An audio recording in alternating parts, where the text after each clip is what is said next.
Centre of માસ દ્રવ્યમાન કેન્દ્ર હતો એ જ પોઈન્ટને આગળ લઉં છું, બરોબર. એટલે મોટા ભાગે સેન્ટર ઓફ માસનો જે આઈડિયા હતો મેં તમને સમજાવ્યું હતું એટલું ક્લિયર થશે ને એના પછીનો પોઈન્ટ આગળ લઉં છું. તો તમને યાદ હશે સેન્ટર ઓફ માસનું ઇક્વેશન કયું હતું? RCM ના આધારે લખું છું. RCM બરાબર કયું થતું હતું? M1 R1 વત્તા M2 R2 up to Mn Rn ભાગ્યા ટોટલ માસ એમ લખી શકું, બરોબર છે. હવે આ એમ સામે ગુણી કાઢું તો આપણું સૂત્ર કયું થઈ જશે? MRCM બરાબર M1 R1 M2 R2 up to Mn Rn થાય. આ સૂત્ર હતું. હવે આ સૂત્રનો ઉપયોગ કરી અને દ્રવ્યમાન કેન્દ્રની ગતિ સમજાવવાની છે. નેક્સ્ટ જે ટોપિક આવશે એની અંદર વાત કરું તો એ દ્રવ્યમાન કેન્દ્રની ગતિ વિશે વાત કરવી છે. તો દ્રવ્યમાન કેન્દ્રની ગતિમાં જો અહીંયા સમજ રાખજો, જે આપણું નોર્મલ ઇક્વેશન છે એ જ લખું છું અને એના જ આધારે વાત કરીશ, એટલે એ પ્રમાણે તમારે સમજ રાખવી પડશે.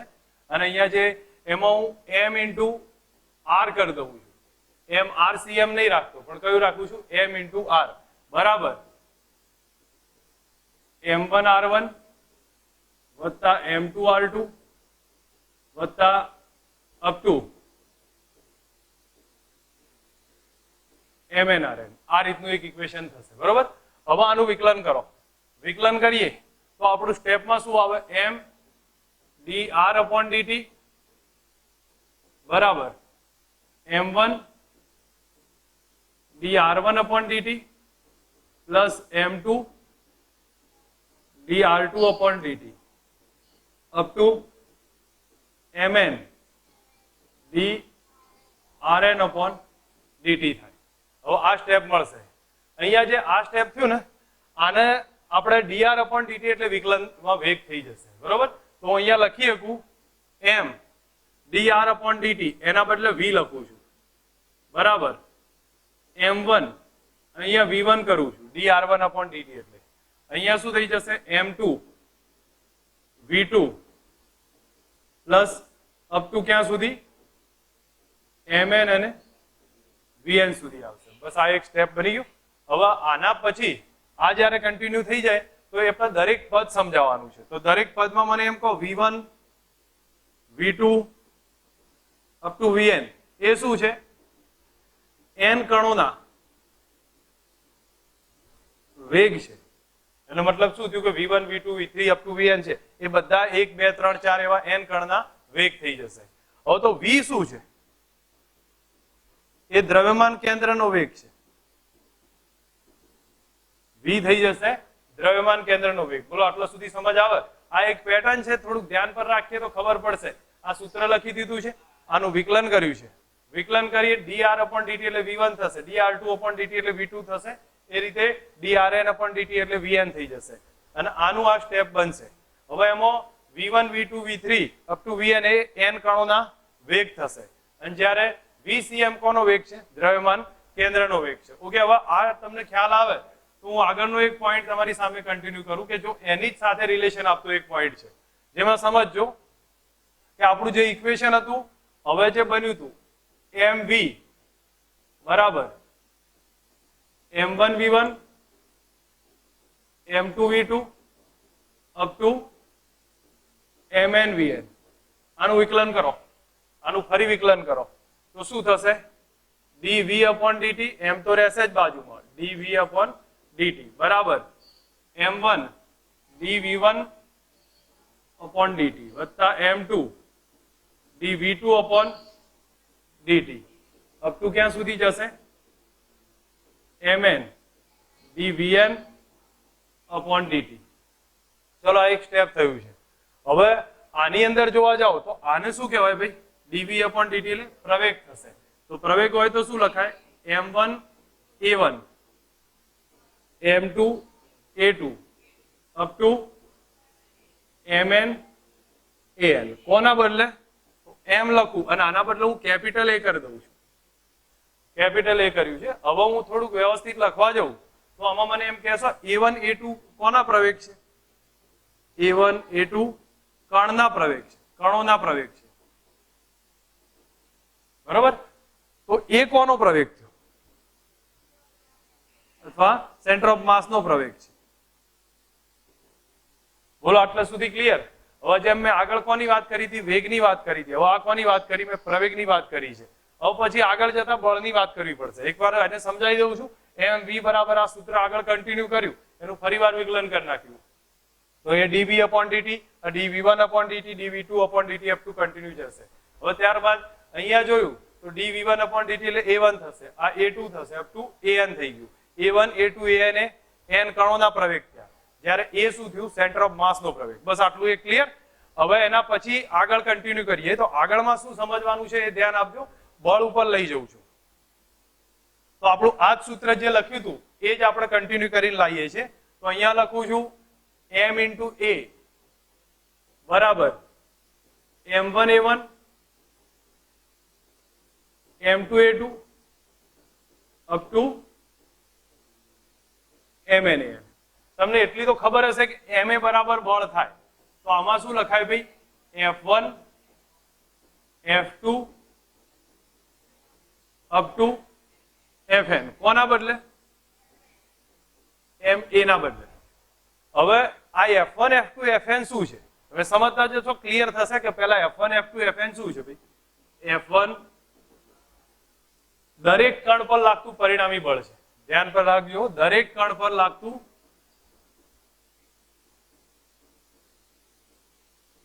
પરિણામી બળ છે. પરિણામી બળ હોય તો આપણા પાસે બળ કેટલા પ્રકારના છે? બે પ્રકારના, એક્સટર્નલ અને ઇન્ટરનલ, એટલે કે બાહ્ય અને આંતરિક. ચલો અહીંયા આપણી પાસે હવે જોવા જઈએ તો બળ બે પ્રકારના છે. બળના પ્રકાર એક આવશે આંતરિક અને બીજું આવે બાહ્ય. ચલો મને આંતરિક વિશે વાત કરશો. આંતરિક બળમાં શું હોય? કઈ એનું બિહેવિયર કેવું હોય ભાઈ?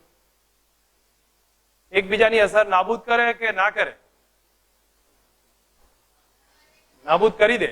ચોથા ચેપ્ટરમાં આપણા પાંચમા ચેપ્ટરમાં આપણે શરૂઆત કરીને ત્યારે જ મેં તમને સમજાવ્યું હતું કે જયારે બાહ્ય આંતરિક બળ હશે ને સમાન મૂલ્યના પરસ્પર વિરુદ્ધ દિશાના થાય, એકબીજાની અસર શું કરે? નાબૂદ કરે. તો એ કન્ડિશનમાં આંતરિક બળ છે એકબીજાની અસર નાબૂદ કરે છે.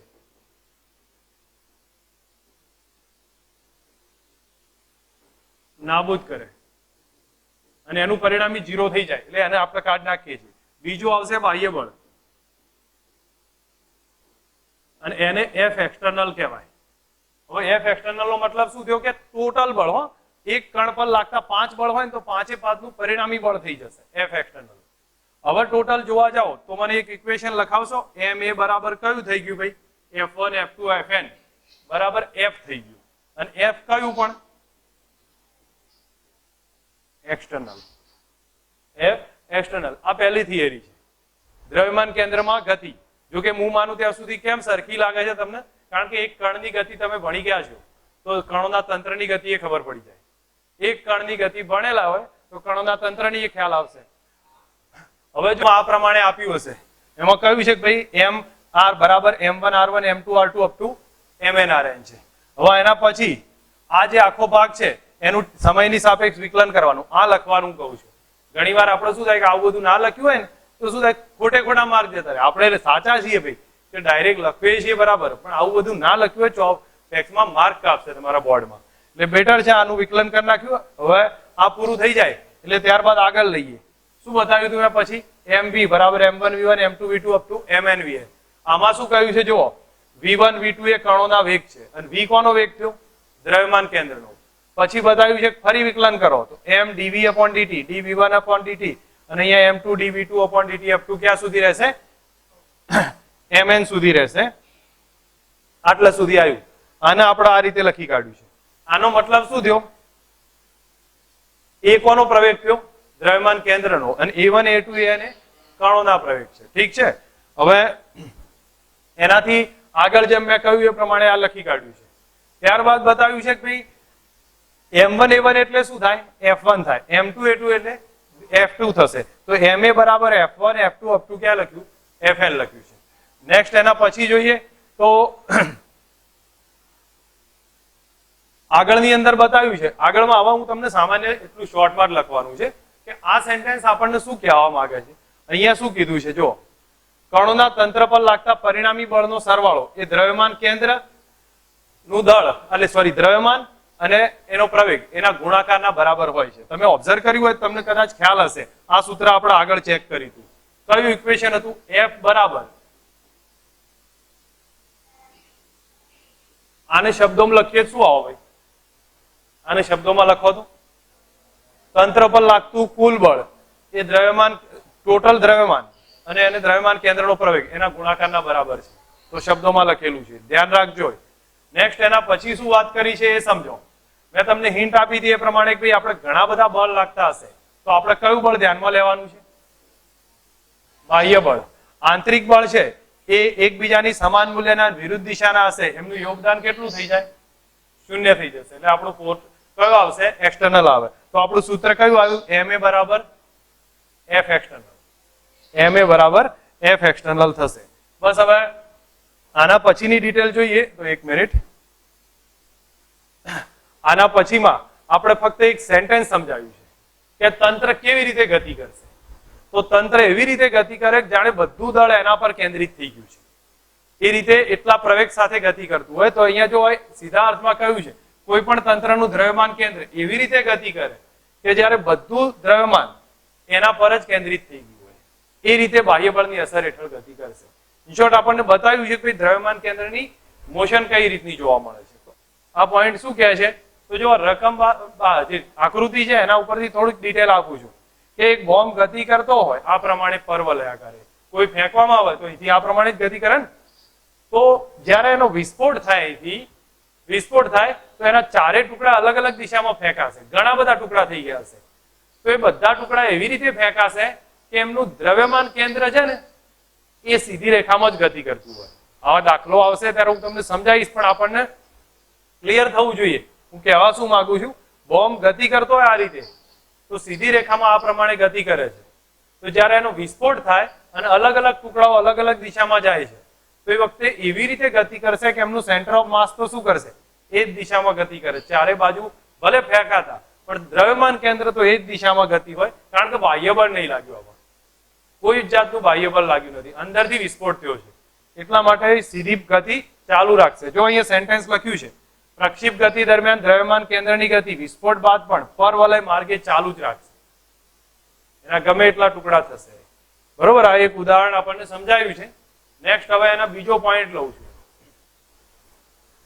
આ જે થિયરી છે એને ધ્યાન આપજો. કણોનું વેગમાન એટલે કયો થશે? 5મા ચેપ્ટરની થિયરી. કણનું વેગમાન એટલે, પણ કણોના તંત્રનું વેગમાન એ 7મા ચેપ્ટરની થિયરી થઈ જશે. બરોબર, ધ્યાન પર રાખીને ભૂલ ના કરતા. કણનું વેગમાન આવે તો એ 5મા ચેપ્ટરની થિયરી થાય. કણોના તંત્રનું વેગમાન પૂછાય તો એ 7મા ચેપ્ટરની થિયરી હશે. હવે આની થિયરીની ડિટેલ આપણે ચેક કરીએ તો અહીંયા પહેલા તો એક કણનું વેગમાનની વાત કરી છે. તો હું તમારી સામે અહીંયા અમુક ડિટેલ છે અહીંયા પહેલા સમજાવી દઉં, પછી આપણે એને લખાણમાં ચેક કરીએ છીએ. એક કણનું વેગમાન કેટલું ભાઈ? P બરાબર mv. બરોબર, હવે એનો બીજા નિયમ મુજબ વિકલન કરો તો બીજા નિયમ મુજબ વિકલન કરીએ તો કયું સ્ટેપ આવે? F બરાબર dp upon dt. બરોબર, આને શબ્દોમાં શું લખતા હતા? બોલો, યાદ કરો. શબ્દોમાં શું લખતા હતા? પદાર્થ પર વેગમાનના ફેરફારનો સમય દર એના પર લાગતા બાહ્ય બળ જેટલું હોય છે. બરોબર ને? હા, તો અહીંયા આપણે P બરાબર mv લખ્યું અને બીજું સૂત્ર લખ્યું, બીજો નિયમ F બરાબર dp upon dt. F એ પહેલા કણ પર લાગતું બળ છે. હવે આપણે આવું ને આવું જ કોના માટે સાબિત કરીશું? n કણોના તંત્ર માટે. આપણી પાસે n કણ હોય તો અહીંયા સમજ રાખો. ઓકે, અહીંયા જે ડિટેલ બતાવી છે એમાં જો m1 m2 up to mn સુધીના કણ છે. દરેકના વેગ કેટલા? v1 v2 up to vn છે. બરોબર, તો હવે એક એક કણનું વેગમાન કેટલું? m1 v1. બીજાનું કેટલું થાય? m2 v2. એ રીતે mn vn સુધી રહેશે. ઓકે, તો હવે ટોટલ વેગમાન ચેક કરો, કુલ વેગમાન. તો કુલ વેગમાન કેટલું થઈ જાય? અહીંયા હું હવે તમને ડિટેલમાં થિયરિટિકલ આધારિત કોન્સેપ્ટ ક્લિયર કરું છું.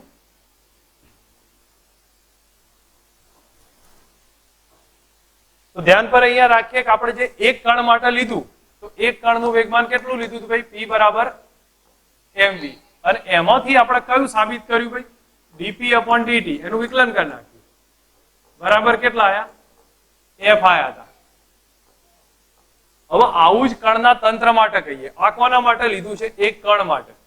હવે તંત્ર માટે ચેક કરીએ છીએ. તો તંત્ર માટે હું અહીંયા જે સમજાવું છું એના ઉપર ધ્યાન આપજો કે M1 M2 up to Mn કણ છે, એના વેગ કેટલા? V1 V2 up to Vn છે. બોલો તો હવે પહેલા કણનું વેગમાન કેટલું? M1 V1. બીજાનું વેગમાન M2 V2 up to Mn Vn. હવે બોલો કુલ વેગમાન કેટલું? કુલ વેગમાન જોવા જઈએ તો લખાય M1 V1 વત્તા M2 V2 up to Mn Vn. Simple topic છે, બરોબર? આટલું એક થઈ જશે. હવે આના બદલે હું એમ કહી શકું કે આ P બરાબર P1 P2 up to Pn. હવે આ સ્ટેપ જે જોવા મળે છે તો અહીંયા હું સીધા શબ્દોમાં આમે લખી શકું M into V લખાય, કારણ કે અહીંયા જો M1 V1 M2 V2 up to Mn Vn બરાબર M into V છે. ધેટ મીન્સ હું અહીંયા M into V લખી શકું. તમને સમજ આવે છે? આખું સ્ટેપ મેં M1 V1 M2 V2 up to Mn Vn બરાબર કેટલા કરી નાખ્યા? M into V થયું. હવે અહીંયા મેં જોયું તો M1 V1 એટલે P1, આ P2 અપ ટુ Pn બરાબર MV લખાય.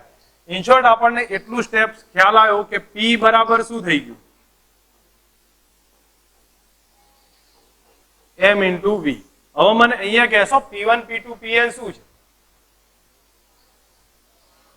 કણોના વેગમાન છે, કણના વેગમાન છે, બરોબર? હવે એ જ પ્રમાણે આનું વિકલન કરું તો કેટલું આવે ભાઈ? આનું જ વિકલન કરું આખા સ્ટેપનું, બોલો તો dP upon dt બરાબર અહીંયા કેટલા થાય? dP1 upon dt dP2 upon dt up to ક્યાં સુધી?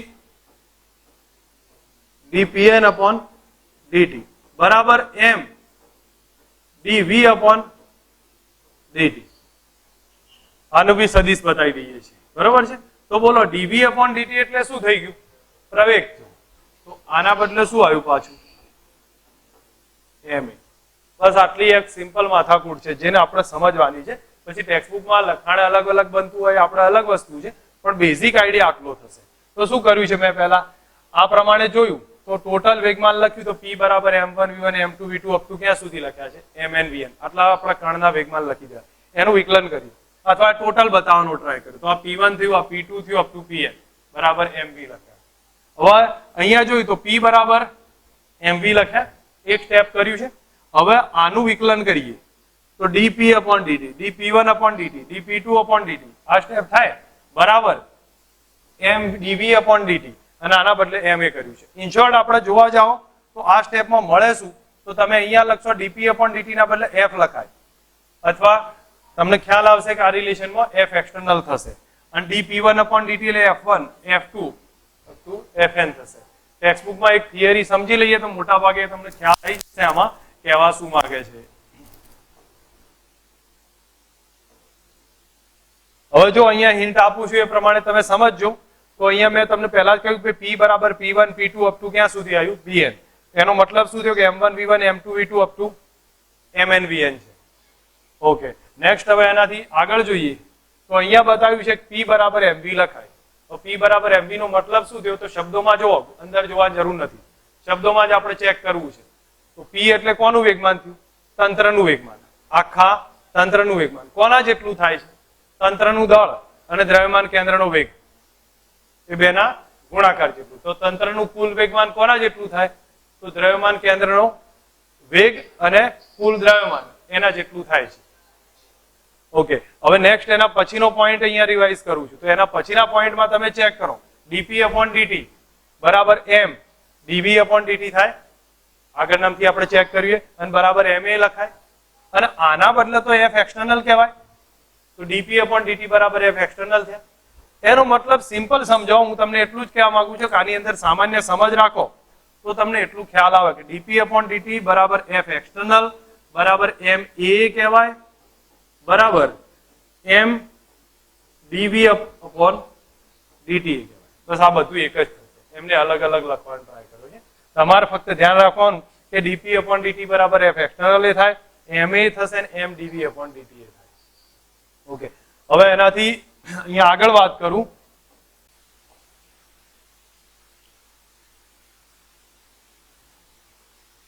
તો અહીંયા તમને હિન્ટ આપીને કહ્યું છે કે આ એફ બરાબર ડીપી અપોન ડીટી હતી ને એ ન્યૂટનનો બીજો નિયમનું કથન છે. સ્ટેટમેન્ટ તો એ જ થશે. અને આ આપણને સેન્ટેન્સ કહ્યું છે કે જ્યારે ડીપી અપોન ડીટી 0 હોય ત્યારે શું થશે. તો તમે ઓબ્ઝર્વ કરો, મને એટલું કહેજો કે આની અંદર ડીપી અપોન ડીટી 0 હોય તો શું થાય. ચલો હું અહીંયા લખું છું ડીપી અપોન ડીટી 0 છે. જો ડીપી અપોન ડીટી 0 હોય તો પી અચળ થાય. પી અચળ થયું. બીજી વસ્તુ ડીપી અપોન ડીટી 0 તો એફ એ 0 થયો, એફ એક્સટર્નલ 0 થાય તો એનો મતલબ થયો કે એફ એક્સટર્નલ એ કેટલા થયા 0 થયા. એફ એક્સટર્નલ 0 તો પ્રવેગ એ 0, પ્રવેગ 0 થાય અને પ્રવેગ 0 તો દ્રવ્યમાન કેન્દ્રનો વેગ અચળ થાય. આટલા સેન્ટેન્સ થયા. કઈ કઈ રીતે? જો ડીપી અપોન ડીટી 0 કર્યા ધેટ મીન્સ વેગમાન અચળ છે અને એફ એક્સટર્નલ 0 થઈ જાય. એફ એક્સટર્નલ 0 તો પ્રવેગ 0, પ્રવેગ 0 તો વેગ કેવો થયો અચળ. એ સ્ટેટમેન્ટ અહીંયા લખ્યું છે, અહીંયા એ જ લખ્યું છે, શબ્દોમાં લખેલું છે. તો જો ડીપી અપોન ડીટી 0 છે એનો મતલબ પી અચળ છે. જ્યારે કણ પર લાગતું બાહ્ય બળ 0 હોય તંત્રનું રેખીય વેગમાન કેવું રહે છે? અચળ છે. વેગમાન સંરક્ષણનો નિયમ થઈ ગયો. વેગમાન સંરક્ષણનો નિયમ છે બાહ્ય બળ 0 હોય તો તંત્રનું કુલ વેગમાન કેવું રહેશે? અચળ. અને બીજું કહ્યું છે કે એના પછી જ્યારે બાહ્ય બળ 0 હોય તો દ્રવ્યમાન કુલ પ્રવેગ 0 હશે. પ્રવેગ 0 હોય તો વેગ કેવો રહે? અચળ. ઇન શોર્ટ આપણી થિયરી સિમ્પલ છે પણ આપણને યાદ રહેવી જુઓ. હવે હું યાદ રાખવા માટે રિવાઇઝ કરું છું. દરેક જણા પોતાની રીતે ધ્યાન રાખી અને પ્રિપેર કરવાનો ટ્રાય કરે. જો પહેલા શરૂઆતમાં આપણી રીતે શું કહ્યું હતું? એક કણની વર્ણન કર્યું છે. એક કણનું વેગમાન બોલશો ભાઈ. P બરાબર mv. હવે ધારો કે P બરાબર mv એક કણનું છે તો એનો બીજો નિયમ બોલો. તો બીજા નિયમમાં શું કહેવાય? F બરાબર dp અપોન dt. હવે આવું ને આવું જ n કણ માટે લખી દો. તો n કણ માટે લખવું હોય શું કરીશું? n કણ હોય તો એમના m1 m2 up to mn કણ છે. એમના વેગ કેટલા? v1 v2 up to vn. તો દરેક કણનું વેગમાન m1 v1 m2 v2 એ રીતે મળશે. તો ટોટલ વેગમાન p બરાબર p1 p2 up to pn. એટલે p બરાબર m1 v1 m2 v2 up to mn vn. બોલો ખ્યાલ આવે? નેક્સ્ટ હવે એનાથી આગળ સમજીએ. તો આગળ કહ્યું છે ટોટલ વેગમાન p બરાબર mv. બીજા શબ્દોમાં શું કહેવાય? કુલ વેગમાન દળ અને વેગ એ બેના ગુણાકાર જેટલું છે. એનું વિકલન કરો, આનું વિકલન કરો તો dp અપોન dt બરાબર m dv અપોન dt બરાબર ma. અને આ ma છે એના બદલે f એક્સટર્નલ કહેવાય. આ બીજો નિયમ થઈ જશે. આ ન્યૂટનનો બીજો નિયમ છે. હવે આ પૂરું થાય એટલે મેં તમને કહ્યું કે f એક્સટર્નલ 0 કર દો, બાહ્ય બળ 0 કરો તો dp અપોન dt 0 થઈ જાય અને વેગમાન અચળ થશે. શબ્દોમાં શું લખાય? શબ્દોમાં શું લખાય? જો બાહ્ય બળ 0 હોય તો તંત્રનું વેગમાન કેવું રહેશે? અચળ રહે. બીજા શબ્દોમાં બાહ્ય બળ 0 હોય તો એનો મતલબ શું થયો? કે વેગ પ્રવેગ 0 અને વેગ કેવો થયો? અચળ. બસ આટલા સ્ટેટમેન્ટ યાદ રાખવાના છે. ચલો હવે આગળ એક ઉદાહરણ 1 છે એને આપણે લઈએ છીએ. તો એમાં સમજો અહીં શું કીધું છે? સમબાજુ ત્રિકોણ છે. હવે સમબાજુ ત્રિકોણ છે તો એક ઉપર 100 ગ્રામ દળ છે એને ઉગમ બિંદુ પર મૂક્યો છે. બીજો હવે એના પછી જોઈએ 150 ગ્રામ દળ છે એને એ પોઈન્ટ પર મૂક્યો છે. 200 ગ્રામ દળ છે એ બી પોઈન્ટ પર છે. હવે દરેક બાજુનું માપ 0.5 છે. પહેલા તો m1 કણ લઈ લઉં છું. m1 જે છે તમને કદાચ નામમાં કોઈ ફરક પડે એનાથી કોઈ વાંધો નથી. એ બી અને સી પોઈન્ટ મેં લીધા છે. તો એ છે એ m1 માટે વાત કરી છે. m1 ની વેલ્યુ કેટલી છે ભાઈ? 100 ગ્રામ છે. એનો સ્થાન સદિશ r1 બાર લખું તો એ તો ઉગમ બિંદુ ઉપર છે. કેટલું લખીશ? 0 0. ચલો હવે બી ને વાત કરું. બી ના માટે લઉં તો m2 કેટલા છે? 200 ગ્રામ. R2 કેટલા ભાઈ? બોલો. એ આપ્યા એ નહીં જોવાના, નહીં આપેલા હોય ચોપડીમાં, પરીક્ષામાં નહીં આપેલા હોય, શું કરશો? તો શું કરશો? યામ કઈ રીતે શોધાય? જો તમને આઈડિયા આપું છું. જો કોઈ પણ આ રીતનો પોઈન્ટ આપ્યો હોય, આ 0.5 વેલ્યુ છે અથવા એક વેલ્યુ આર વેલ્યુ છે, ચલો આ એંગલ થીટા છે, તો આના યામ કેટલા હોય? આર કોસ થીટા હોય કે નહીં? તો આના યામ થશે. હા, તો આર કોસ થીટા અને આર સાઇન થીટા. હવે તમારે શું કરવાનું છે? આ સિચ્યુએશનમાં મને એમ કહી દો કે આના યામ કઈ રીતે ફાઇન્ડ થશે. તો અહીંયા મારે લખવા તો પડશે ને, તો અહીંયા વેલ્યુ લખાવો. ચલો આર કોસ થીટા, હું અહીંયા સ્ટેપ તો લખું છું, r cos theta, r sine theta. ચલો હવે ડેટામાં લખાવો. ચલો આર ની વેલ્યુ કેટલી છે? 0.5 છે. આ સમબાજુ ત્રિકોણ થયો એટલે 60 નો ખૂણો, તો કેટલા લખાય? cos 60. અને આર ની કિંમત અહીંયા લખી દઉં છું 0.5 sin 60. અહીંયા થોડું મારે ભેગું થયું છે, તમે વિચાર લેજો. 0.5 sin 60. ક્લિયર? હવે આના ઉપરથી કિંમત મૂકીએ આપણે તો પહેલું રિઝલ્ટ આવશે. બોલો 0.5 અને cos 61 હાફ થાય એટલે કેટલા થયા? 0.25. અને આમાં sin 60 કેટલા? √3/2. તો કેટલા આવે? 0.25 √3. થઈ ગયા R2. હવે M3 શોધો. C પોઈન્ટ પર M3 છે. M3 નું દળ કેટલું? 150 ગ્રામ. એનો સ્થાન સદિશ R3 કેટલો? બોલો R3 કેટલો? X અને Y. X અક્ષ ઉપર 0.5 અને Y ઉપર 0. બસ આ ખતમ. હવે તમારે X અને Y ના યામ શોધવાના છે. તો હું અહીંયા લખું છું XCM બરાબર M1 X1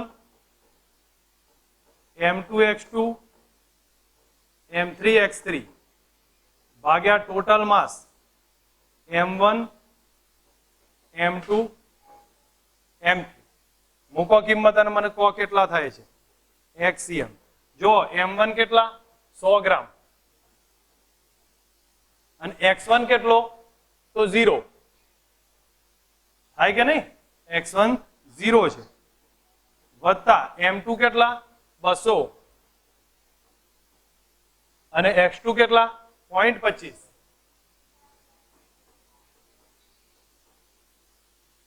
વત્તા M3 150 અને 0.5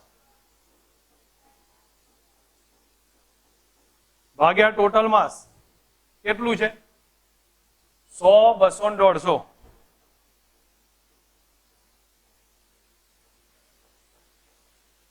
કેટલો? 0.28. આ એક રિઝલ્ટ આવ્યું છે X નું. Y નું અહીંયા શોધું છું. બોલો Y બરાબર શું થાય? M1 Y1 M2 Y2 M3 Y3 upon M1 M2 M3. તો હવે કિંમત મૂકો. ચલો Y માં M1 કેટલા છે? 100 ગુણ્યા 0 નહીં લખું ચાલશે ને? 100 ગુણ્યા 0 પછી 200 ગુણ્યા 0.25 √3. હા, તો અહીંયા લખું છું 200 ગુણ્યા 0.25 √3 પ્લસ R3 ગુણ્યા 0 એટલે 150 ગુણ્યા 0 એટલે એ લખતો નથી. ભાગ્યા ટોટલ માસ એટલે પ્લસ લખવાની જરૂર નહીં પડે. કેમ? જો 100 ગુણ્યા 0 કર્યા પછી 150 ગુણ્યા કેટલા થાય? 0 જ થાય છે. એટલે ફક્ત આપણે 200 ગુણ્યા 0.25 √3 લખવાના હતા, એ લખી કાઢ્યા છે. ટોટલ માસ 100 200 એટલે 300 અને 450. તો અહીંયા હું લખું છું 450. તો Y કેટલો? બોલો 0.19 એટલે √3 એમના એમ રહેવા દો તો ચાલશે. ચલો ઠીક છે, તમે 0.19 આવ્યો છે. અને જો તમે √3 એમના એમ રહેવા દો, ચોપડીમાં કદાચ √3 એમના એમ રહેવા દઈને આપ્યો હશે, એ રીતે આપ્યો ને? કેટલો આપ્યો છે એમાં? અચ્છા, તો જો જે થતું હોય 1/3 √3 સમથિંગ જે થતું હોય, આન્સર ધ્યાન પર રાખજો. પેટર્ન જો ચેક કરો એકવાર, હું માનું ત્યાં સુધી આ આવડશે તો આગળના દાખલાઓની અંદાજ આવી જશે કઈ રીતે ગણવાના હશે. પણ દરેકના યામ શોધતા આવો આપણે ભૂલ ના કરતા યામ શોધતા. બરોબર, ફરી એકવાર બતાવું છું. આ 100, 150 અને 200 આ મૂક્યા છે. હવે તમારે આના યામ ચેક કરવા છે તો આના ઉગમ બિંદુ છે એટલે પહેલાના યામ 0 0, બીજો 200 અહીંયા છે તો શું લખીશ 200 cos 16, આજે r cos 16 r sin 16, r ની વેલ્યુ 0.5 cos 60, r ની વેલ્યુ 0.5 sin 60 એટલે 0.25 અને 0.25 √3. અને c ના યામ ઉગમ અહીંયા છે x અક્ષ ઉપર એટલે 0.5 અને 0 એટલે 0. હવે XCM નું m1 x1 m2 x2 m3 x3 ભાગ્યા m1 plus m2 plus m3. હવે તમે m1 100 ગુણ્યા 0 કરો તો ના લખો તો એ ચાલે, 200 ગુણ્યા 0.25 અને 150 ગુણ્યા 0.5, ત્રીજો લઈ લો અને નીચે ટોટલ માસ 450 કરી દેવાના, હા 150 થશે. પછી XCM કેટલા આયા 0.28 સમથિંગ આવશે. હવે નેક્સ્ટ એના પછી YCM m1 y1 m2 y2 m3 y3 ભાગ્યા ટોટલ માસ. તો m1 માટે જો 100 ગુણ્યા 0 એ નહીં લખવા આપણે, 150 ગુણ્યા 0 એ નહીં લખી, 200 ગુણ્યા 0.25 √3 લખી કાઢ્યા અને નીચે ટોટલ માસ 450. તો આ જવાબ આવી ગયો.